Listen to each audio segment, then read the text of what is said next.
왜 진보 지역만 집권하면 이 검찰들 사법부 소나기에 못 벗어나느냐. 보복을 안 해서 그렇습니다. 그러니까 늘 우습게 보는 거예요. 이번에 이걸 계속 쌓아갔다가 집권하면 터뜨려라. 보복은 철저하게 해라. 오세훈이 생태탕이 아닌 명태탕 게이트에 빠진 가운데 전 명태균 변호인이 엄청나게 충격적인 폭로를 했습니다. 이건 저도 상상 이상이었는데 엄청난 폭로 보시고 이어가 보겠습니다. 왜 오세훈 시장에 대해서는 이 정도면 정치하면 안 되겠다라고 판단하신 거예요? 그거는 제가 말씀드릴게요. 오 시장님께서는 아마 좀 반론을 하시면 좋을 것 같아요.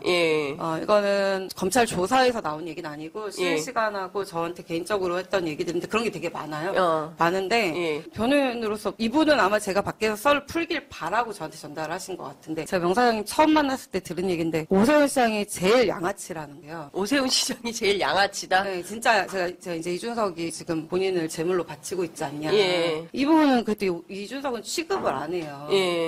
아니 무시하시면 안 된다. 그런데 그 친구는 저랑 이렇게 뭔가 논의를 할 상대가 아니다. 걔는 시키는 대로 하는 애다. 이준석은? 네, 그 친구는 얘기를 할 필요가 없다. 그냥 시키는 대로 하는 애다. 애라고 해요. 애라고 했고 애다. 그리고 자기는 이준석한테 예를 들어서 뭐 그래도 좀 너무 이렇게 정치를 저렇게 가볍게 하면 안 되지 않냐. 그래서 그 가볍게 지금 뉴스토마토한테 가서 썰 풀고 술자리에서 그렇게 얘기한 것에 대해서 경고 차원에서 실불사 코 파는 사진 영원히 남으라고 하나 던져주지 않았냐.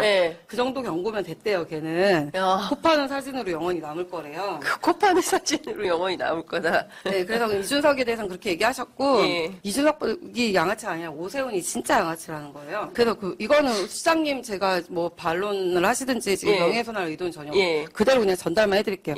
왜 그러시나 했더니 시장 선거를 힘들게 치렀는데 자기가 다 도와주고 했는데 거기 후원회장인지 비선 후원회인지 왜 저기 제주도에 별장 주인 있거든요. 김모 씨. 그 사람을 김종인 위원장이 갔던 그 별장 얘기하시는 거죠. 그 사람을 보내서 뭐 돈봉투 주더래요. 먹고 떨어지라고. 그리고 먹고 떨어져라. 그러니까 뭐라고 했냐면 정확하게 이렇게 말씀하셨어요. 내가 저런 사람 덕분에 당선됐다고 알려지는 건 되게 쪽팔린다. 창피한 일이다. 네, 그러면서 그 사람 보내서 돈을 주더라는 거예요. 자기들 정말 서울역에서 거지같이 진짜 국밥 한 그릇 먹고 국밥도 제대로 없어가지고 힘들게 왔다 갔다 하면서 선거 왔는데 그런 취급을 했다. 그런데 굉장히 분노하셨어요. 네, 그래서 명태균이 이 사진을 당시에 올렸습니까? 그리고 정황이 구체적인 것은 물론 100% 고소당할 건인데 이걸 폭로한다. 심상치가 않습니다. 그런데 대한민국 언론들은 이런 걸 받아쓰지 않고 이런 기사나 올립니다. 정말 어처구니가 없고 왜 언론이 개혁대상 1번인지 알 수 있습니다. 관련해서 이동용 작가의 오늘 분석으로 많은 힘을 얻었는데 중요한 분석 보시고 이어가 보겠습니다. 이제 얘기 나왔으니까 저는 이번 이재명 대표 1심 판결을 보고 나서 이제 이재명에게 또 하나의 서사가 생기는 거예요. 이제 DJ의 길로 간다. 그런 생각이 들었어요. 그리고 또 지금 뭐 G20 브라질에서 하고 있지 않습니까? 거기 주체가 지금 룰라 대통령. 그렇죠. 룰라도 이재명하고 똑같은 길을 걸었습니다. 그러니까 아무런 죄가 없어, 룰라는. 아무런 죄가 없는데 이 정치검찰이 룰라를 아무런 증거도 증언도 없는데 집어넣었거든요. 얼마나 증거가 없었으면 검찰이 룰라가 완벽하게 증거를 인멸해서 증거가 없다. 라고 할 정도입니다. 그런데 결국은 사법부에서도 유죄 인정돼서 감옥 갔습니다. 근데 지금은 다시 대통령이 된 거예요. 그래서 결국은 순천자는 흥하고 역천자는 망한다고 순리대로 돌아오게 돼 있습니다. 그래서 룰라와 DJ 얘기를 이재명 간다. 그리고 제가 늘 말씀드립니다만은 이거 우리가 왜 진보 지역만 집권하면 이 검찰들 사법부 소나기에 못 벗어나느냐. 보복을 안 해서 그렇습니다. 그렇잖아요. DJ가 했습니까? 뭐 노무현 대통령이 했습니까? 문재인 대통령이 했습니까? 아무도 안 했어요. 그러니까 늘 우습게 보는 거예요. 이번에 이걸 계속 쌓아갔다가 집권하면 터뜨려라. 보복은 철저하게 해라.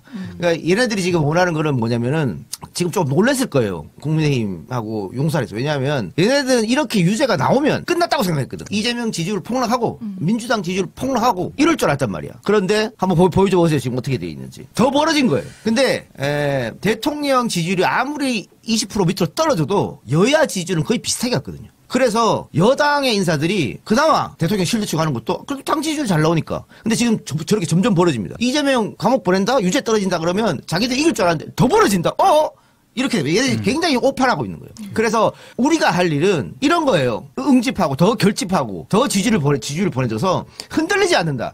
이재명이 유죄 받아도 흔들리지 않는다는 걸 보여줘야 됩니다. 그래서 제가 혹시라도 유죄 나와도 어쩌라고 이렇게 나가라고 한 게 바로 그 이유인 거예요. 네, 공감합니다. 그래도 너무 화가 납니다. 특히 저들은 말도 안 되는 법카로 기소했습니다. 국가서열 8위의 제1야당 대표를 그리고 가장 유력한 대선 후보이자 직전 대선 후보를 이런 식으로 한 경우는 없었습니다. 어떤 년은 폰도 압수하고 황제 조사를 받는데 이틀에 한 번꼴로 나가서 따박따박 재판에 들어가 주니까 이것들이 물러가는 겁니다. 긴급 기자회견을 열거나 또는 긴급 성명을 내던지 해서 당 차원에서 더 강하게 나가야 합니다. 선거에서 진 것도 뼈아픈데 3년이 다 되도록 이게 뭐 하는 겁니까? 김건희, 한동훈, 윤석열, 명태균 전부 끌어들여 똑같은 법의 잣대를 들이밀라고 해야 합니다. 이건 나라가 아닙니다. 그리고 시민단체나 민주당은 이재명 대표의 사안을 전 세계 각지로 알려야 합니다. 그리고 이재명 대표의 피선거권을 박탈하면 끝나는 줄 아는데